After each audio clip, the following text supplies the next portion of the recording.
down, 1862 going down, going down. A 747 cargo jet plunges into an apartment complex. Cut it like a knife. LL 1862, Mayday, Mayday. Amid wild rumors, There was speculation that a missile had struck the aircraft. We need those black boxes! crash investigators search for the cause of the Netherlands' worst air disaster. There was a lot of pressure to come up with some findings as quickly as possible. The only trouble is, the investigators didn't know the answers, which were simply not available. Preventing an even greater disaster may now be a race against time. We were extremely worried and concerned that the next airplane might have been a passenger airplane. Mayday, mayday.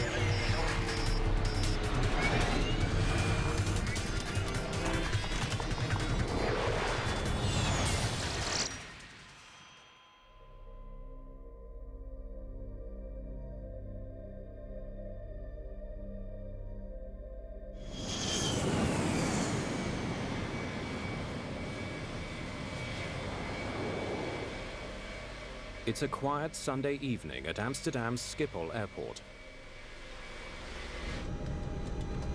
Everybody ready for takeoff? It's all looking good. An El Al cargo jet is fueled and ready to depart for Tel Aviv. LL 1862, good evening. Good evening, LL 1862. Line up in sequence 01 left. Roger. The Boeing 747 is loaded with 126 tons of freight. The crew is under the command of Yitzhak Fuchs. Like all El Al pilots, he earned his wings in the Israeli military.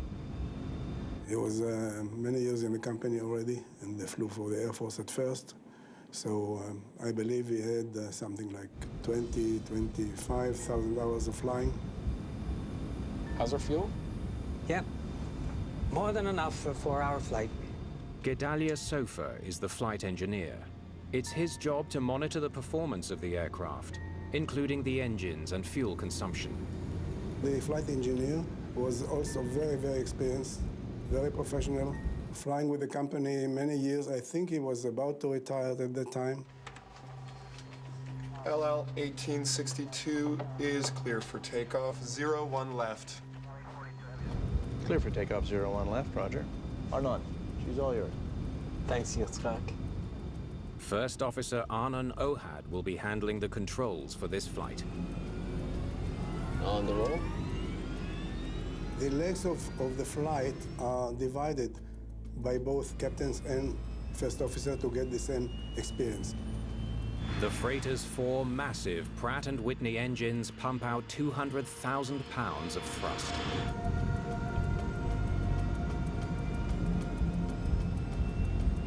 V1.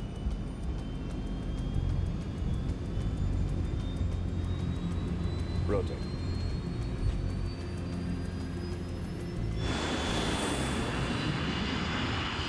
The visibility was good. It was cool, but there was no weather to worry about. Gear up. Gear up. It was a routine flight back to base. Flight 1862 will now head east over the suburbs of Amsterdam, then turn south to fly across Central Europe before landing in Tel Aviv. LL 1862, climb flight level 210. Flight level 210, Roger. The controller clears them for a climb to 21,000 feet.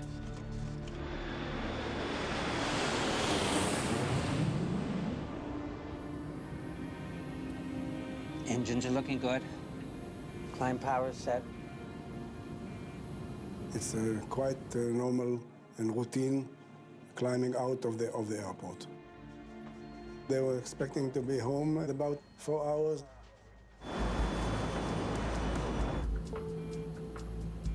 Everything seems normal for the first 7 minutes of flight.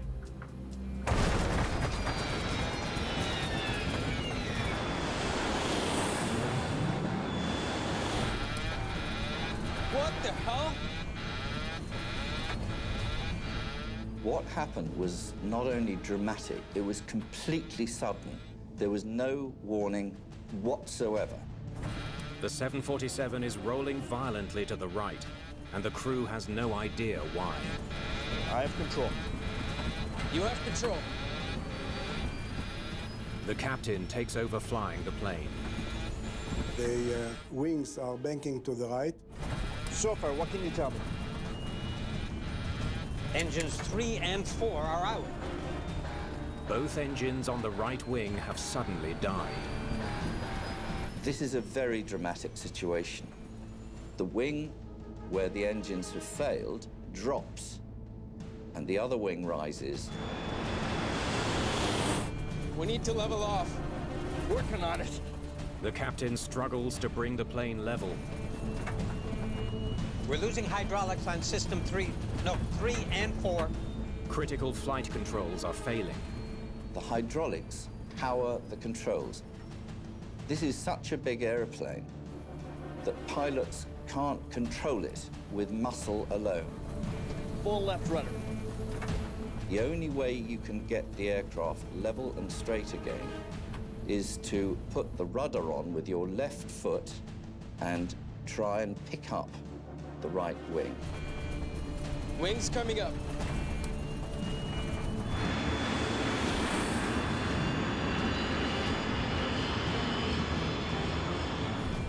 Captain Fuchs can barely control the plane. Speedbird 943, climb flight level 280.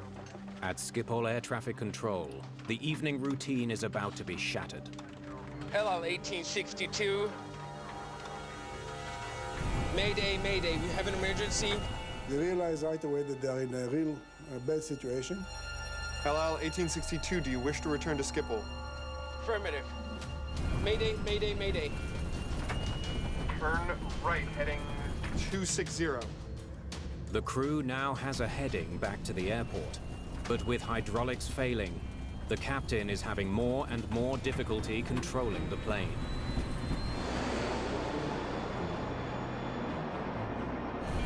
Watch your pitch.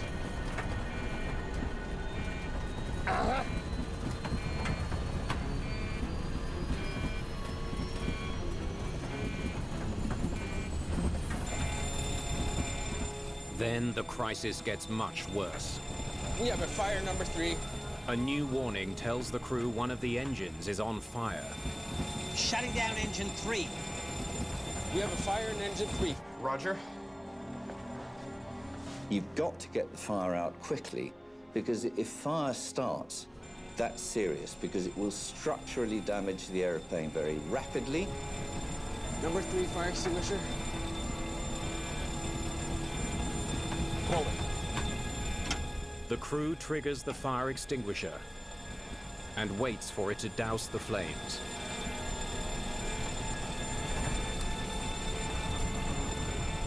They had not only to keep control of this really stricken airplane, they also had to go through the routine for putting the fire out. Okay, we still have a fire warning. The procedure has no effect. The crew can't see their engines from the cockpit. They have no idea how bad the fire might be. When it doesn't work, you are getting into real pressure to put the aircraft back on the ground very quick.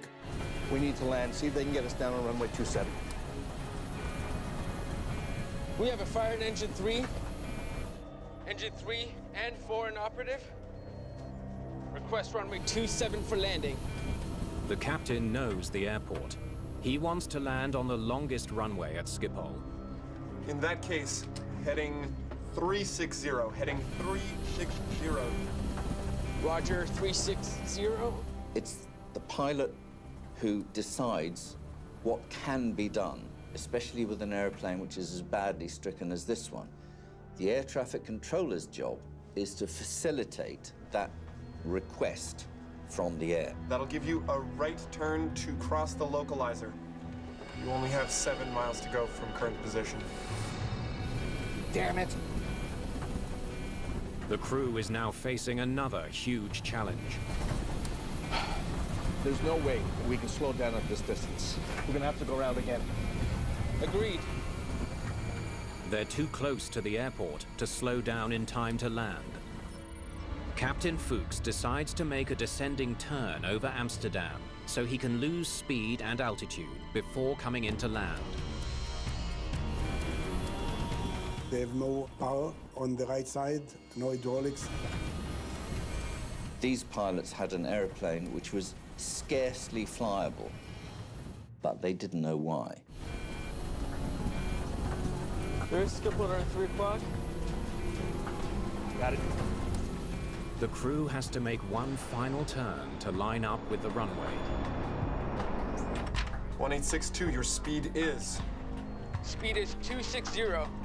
Despite the unexplained damage to his plane, Fuchs manages to guide the 747 toward the runway.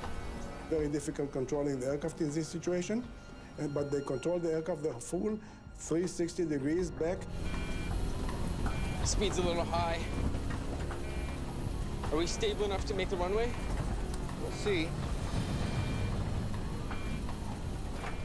The crew has no doubt. This will be the riskiest landing they've ever attempted. Here we go.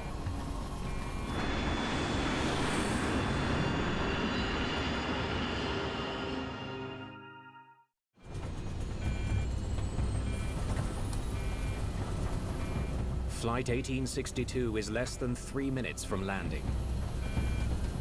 All right, let's get the gear down.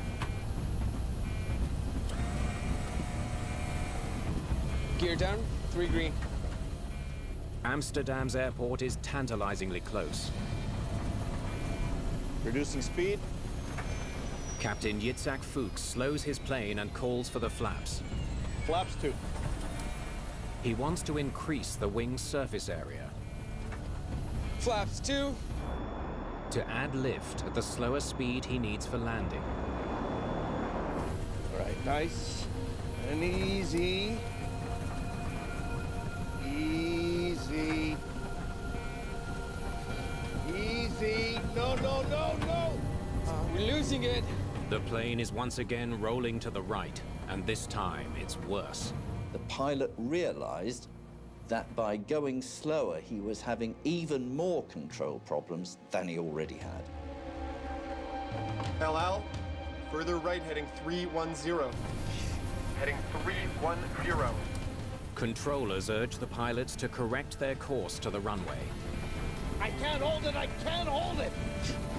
We have a controlling problem. They realized that their aircraft was uncontrollable. No, no, no! Come on! Going down.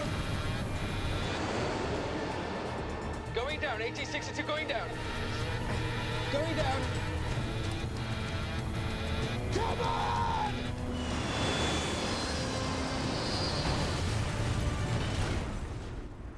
Hit the building and cut it like a knife. El Al 1862 has slammed into an 11-story apartment block.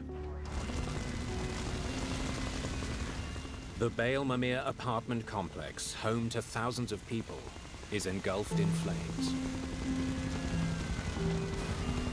You prepare yourself for a lot of things, but this was more than I ever expected. Henk von Roy is one of hundreds of Amsterdam firefighters who rush to the crash site.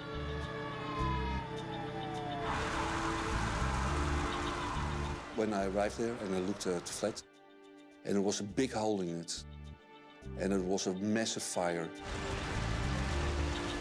It's the biggest fire I've ever seen in my life.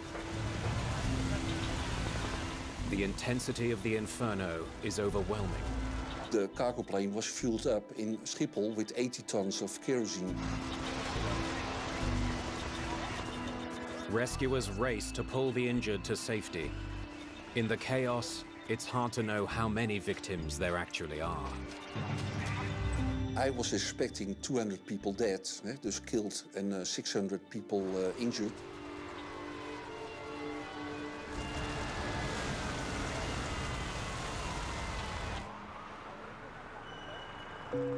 The next morning, daylight reveals the overwhelming scale of the disaster.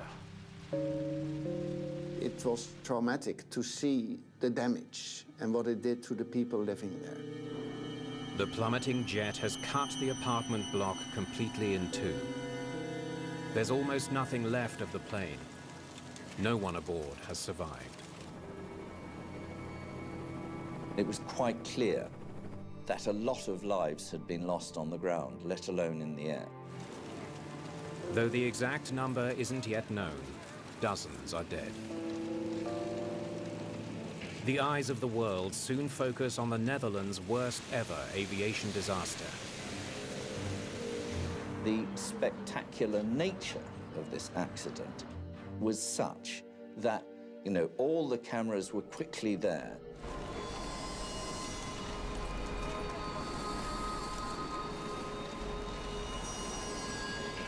The Dutch government assigns Pim van Santen to the crash investigation. How soon can I get my team in here? Thank you. He's well aware that his entire nation will soon be demanding answers.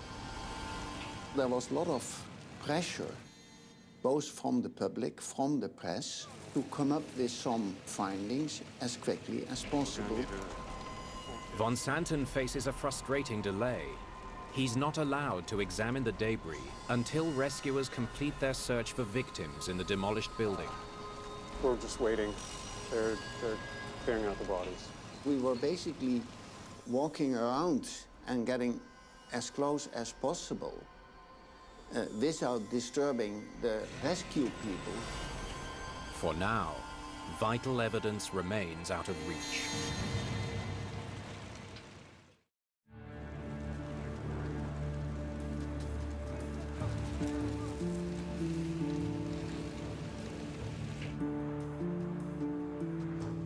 Go ahead, please. With the crash site off limits, Van Santen turns to recordings made by Schiphol Air Traffic Control on the night of the accident.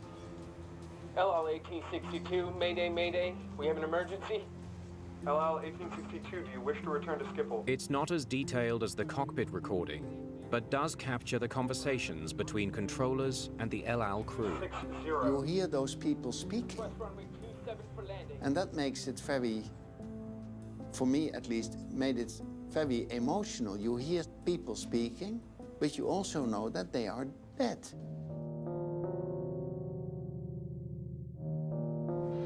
We have a controlling problem. The recording reveals just how quickly the disaster unfolded.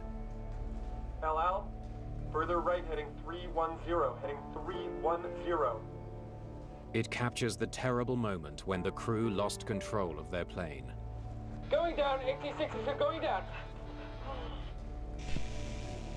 But what triggered the crisis remains a mystery. This isn't getting us anywhere. We need to find those flight recorders. We didn't hear anything which was really directing us at the actual cause. The only thing what was obvious was that the airplane was no longer controllable. Van Santen pins his hopes on recovering the plane's black boxes. Every 747 carries a flight data recorder and a cockpit voice recorder in the tail. They capture detailed information about everything the pilots say and do during the flight. But finding those recorders won't be easy. City officials have ordered the crash debris to be trucked to dump sites around Amsterdam.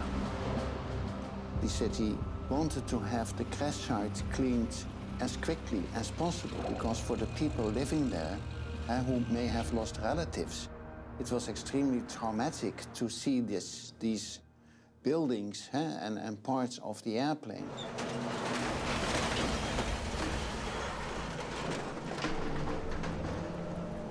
Dig in, guys! We need those black boxes! Robert Benson is a veteran investigator with the U.S. National Transportation Safety Board.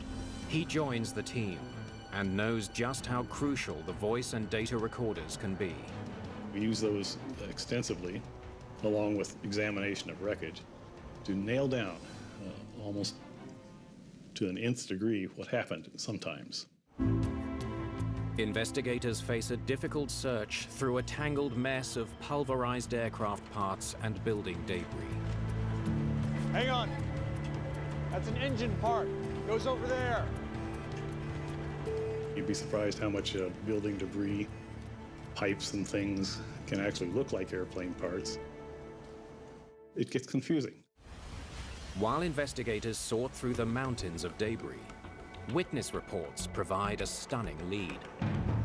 The earliest information that I think the investigators had, which gave them clues that there was more to this crash than just the pilots losing power on two engines, was that witnesses saw things happening to the airplane and they reported this.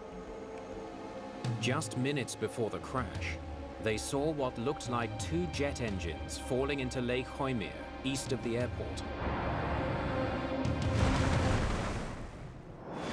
For an engine to fall off the wing of an airplane, it's not unheard of, but it's very, very unusual. Sorker, what can you tell me? Engines 3 and 4 are out. Losing two engines for us was... We've never heard of that before. Two engines in this lake. Let's find them, please. Two engines were missing, and that became the focus of the investigation. Divers immediately take to the water in search of the fallen debris. What they find could solve this mystery.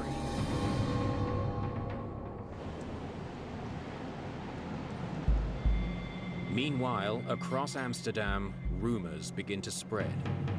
Speculation about what could have torn two engines from a 747. Well, the fact that the aircraft was an Israeli company, El Al, led to early speculation that there may have been some kind of terrorist involvement. The history of conflict between Israel and its Arab neighbors suggests a terrifying possibility.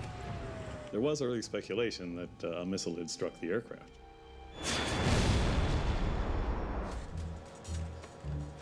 Other rumors hint the 747 might have been carrying explosive military cargo for the Israeli army. Cargo not listed on the official manifest. Oh, El Al must have been sabotage. Must have been. Might have been a missile. They were going for absolutely every possible explanation. The people standing in front of the cameras had to have something to say, so they said it. Within hours, the search of Lake Bijlmermeer pays off.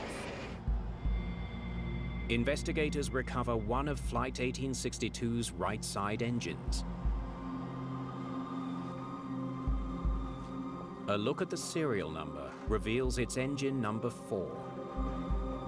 The 747's engines are numbered from left to right. Number 4 is the outermost engine on the right wing. Searchers also recover debris from the forward edge of the right wing. Control surfaces that are crucial for controlling the plane. We've got... The loss of leading-edge components, flaps and slats, led us to believe that the aircraft was extremely difficult to fly safely.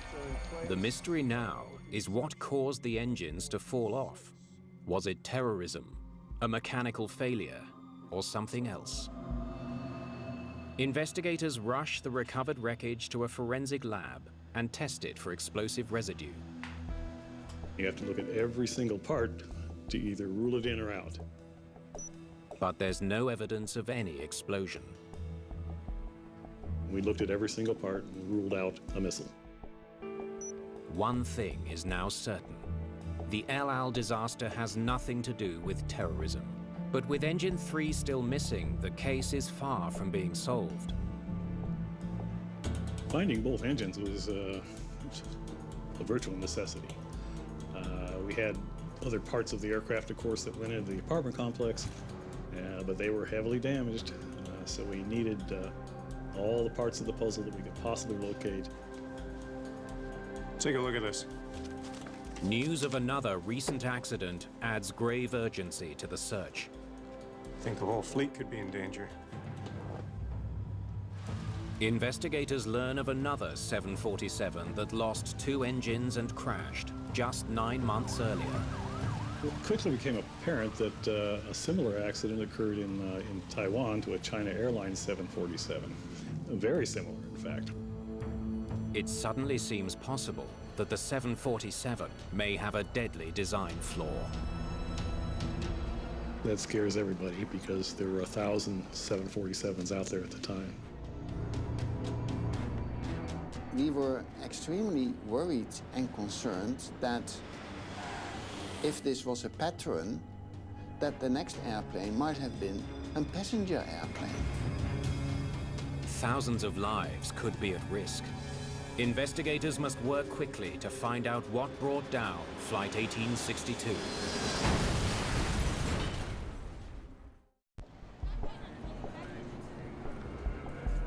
The crash of a 747 near the heart of Amsterdam has shocked people all across that city.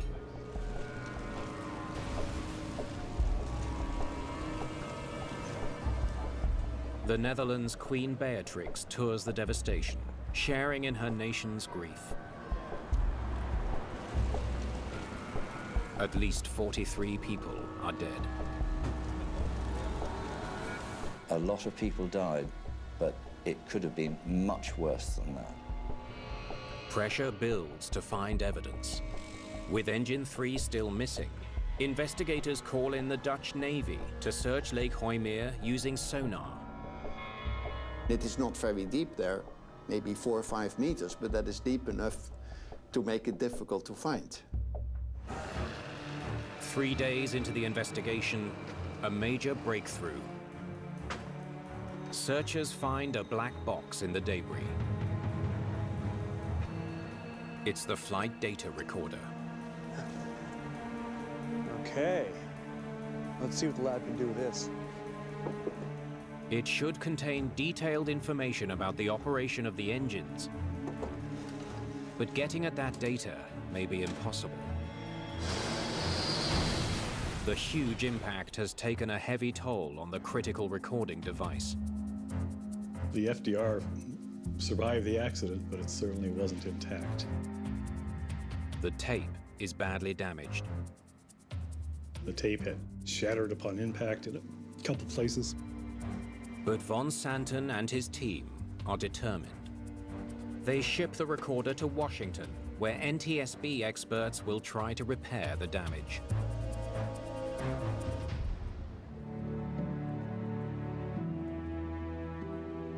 More than a week after the Netherlands' worst air disaster, there's still no sign of the second black box, the cockpit voice recorder.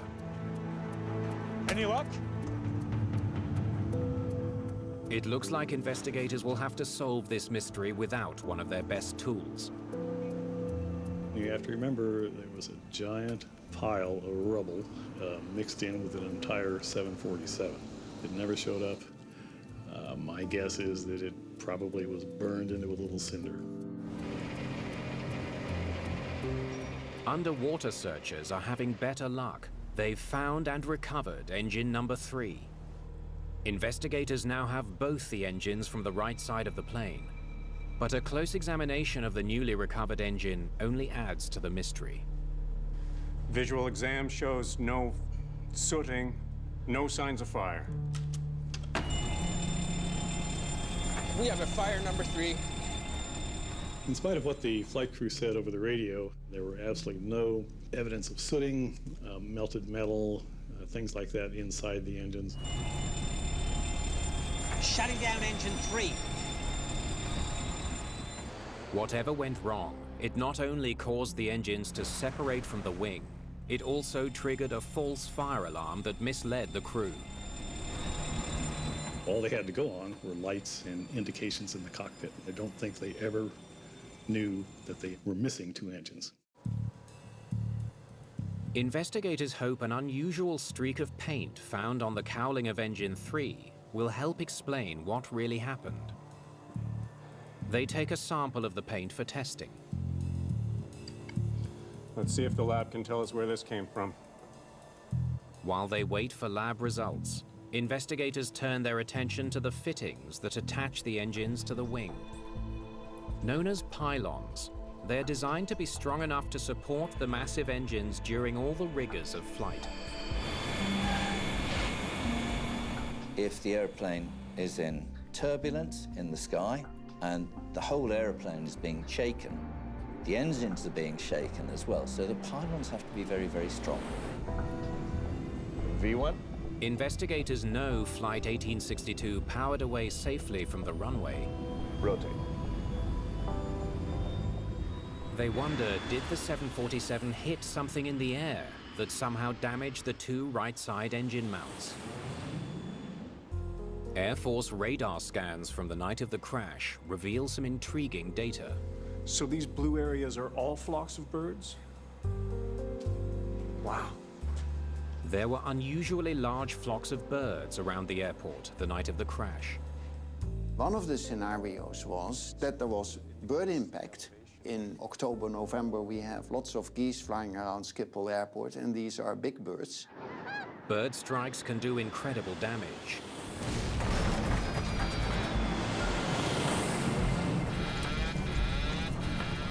What the hell? Finally, there might be an explanation. I have control. You have control. For what tore two engines off El Al Flight 1862.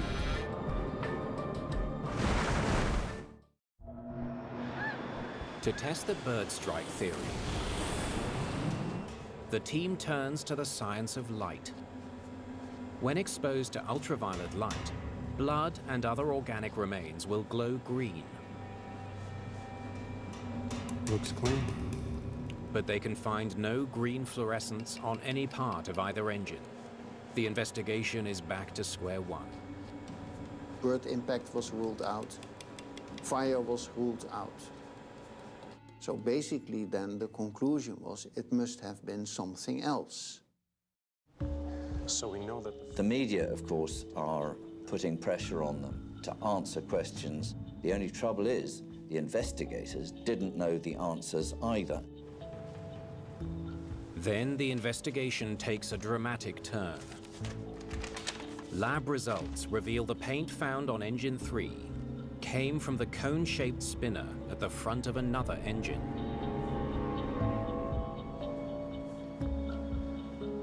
Get everyone together. I think I know what happened. Von Santen believes there's only one scenario that can explain the bizarre finding. Say, this is engine 3. Paint transfer is right there. No way engine 4 could come forward, but if engine 3 came off first, it could fly back and the spinner would hit right here. As in an automobile accident, if you find paint of one color on a device made of another color, there's an indication that they struck each other. In other words, engine 3 knocked engine 4 off the plane.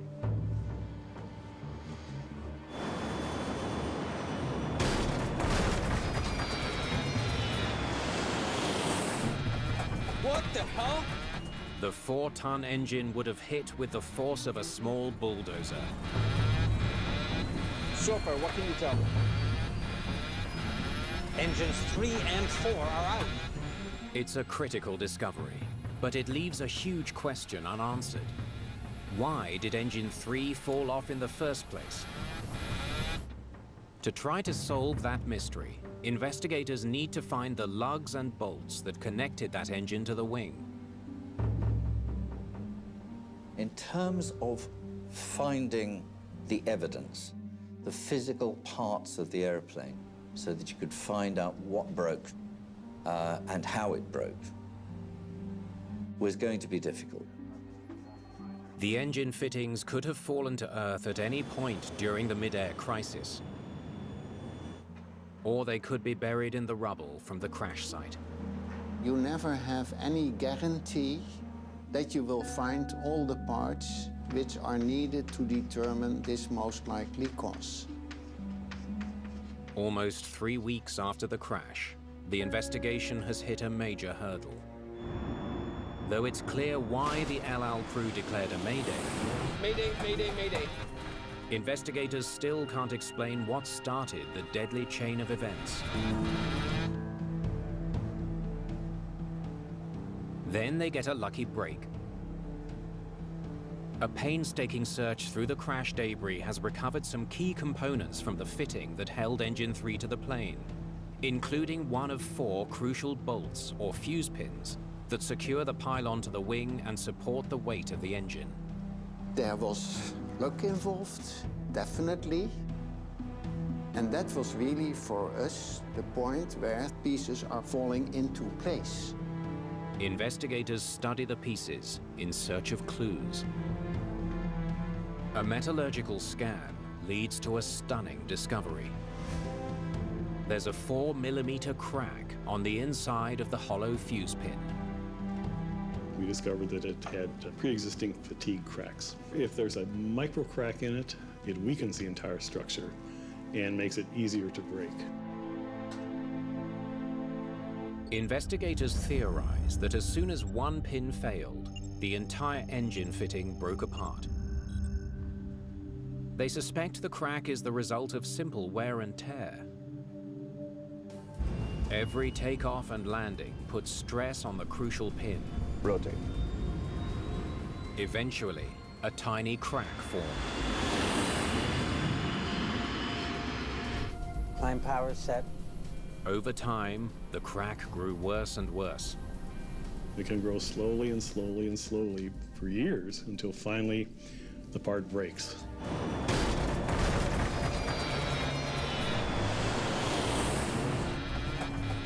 I have control. And fatigue cracking is almost like a ticking time bomb going off. There could be many more of those time bombs. Investigators studying the engine mount from the China Airlines crash determined that it too failed from metal fatigue. These fuse pins were developing fatigue problems at a certain rate which was much faster than anybody had anticipated.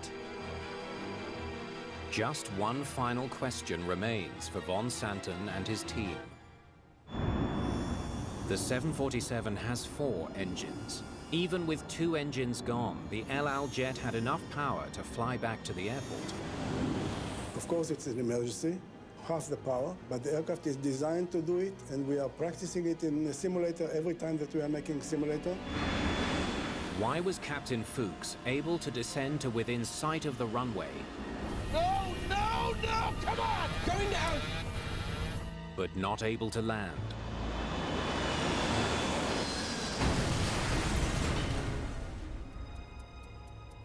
NTSB technicians have been able to repair the damaged tape from the flight data recorder.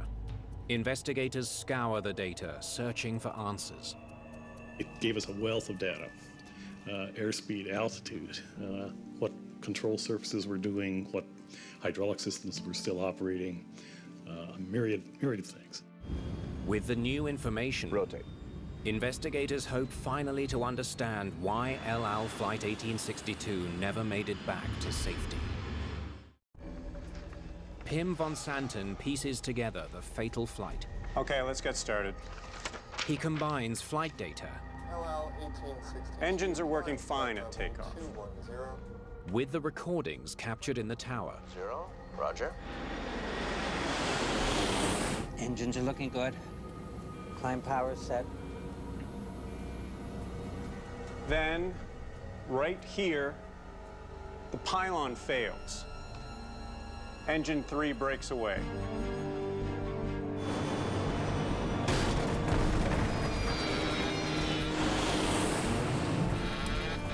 What the hell? The sound had to be very, very loud, perhaps half a second or so when both pylons failed. Engine 3 moves sideways, tears off the leading edge, and damages hydraulic lines before hitting engine 4. We're losing hydraulics on system 3. No, 3 and 4. Need to level off. Working on it. They have a lot of damage, but they're still controlling the plane. When you've lost half of your hydraulic power, that makes the controls heavier and slower than they were before. Hello, 1862. Mayday, mayday, we have an emergency. The damage also causes a false alarm. We have a fire in engine 3. Engine 3 and 4 inoperative. There never was any fire. They would have an indication in the cockpit that they would have a fire, but they couldn't verify that by looking at the engines because you can't see them.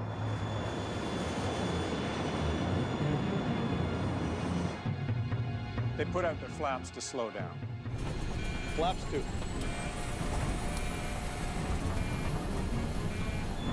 The flaps are designed to add lift at the lower speeds needed for landing. Flaps don't go out on the right side. With the plane's right side hydraulics so badly damaged, the right wing flaps can't extend as they should. When the speed drops, so does the wing. Easy. No, no, no, no. You're losing it.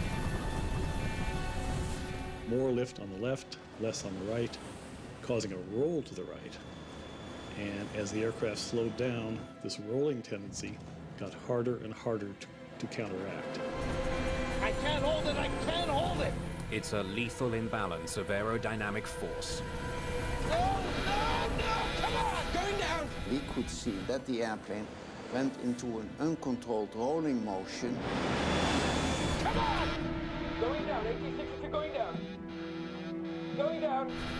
As soon as they extended their flaps, it was all over.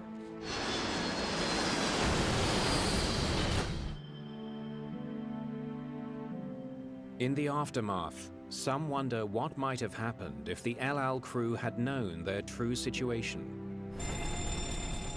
That there could be no engine fire because they had no engines at all on the right side. Skipper 3 o'clock. Got it.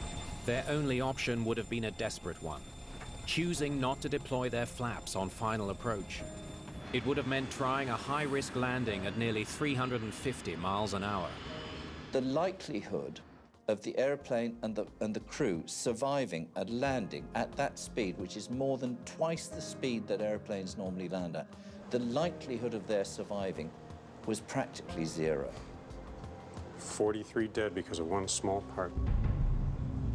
Investigators conclude that the accident that killed 43 people is the result of the faulty fuse pin. It's very rare for the failure of one tiny little part like a fuse pin to actually bring down an airplane. The Dutch-led team immediately calls on Boeing to redesign the critical engine fastener. They very quickly went back to the drawing board. New, stronger fuse pins are installed on every single 747 around the world. Boeing stepped up to the plate, did a massive redesign of the pylons, very expensive at the time, but to its credit, the company knew they had a problem and they fixed it. The safety record of subsequent generations of airplanes says that problem has been solved.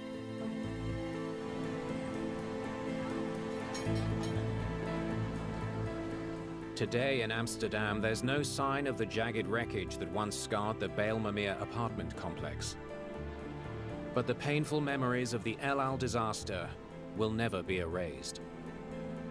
The aircraft, the building, everything can be rebuilt or restored, but the lives are the most important things. So this is a tragedy.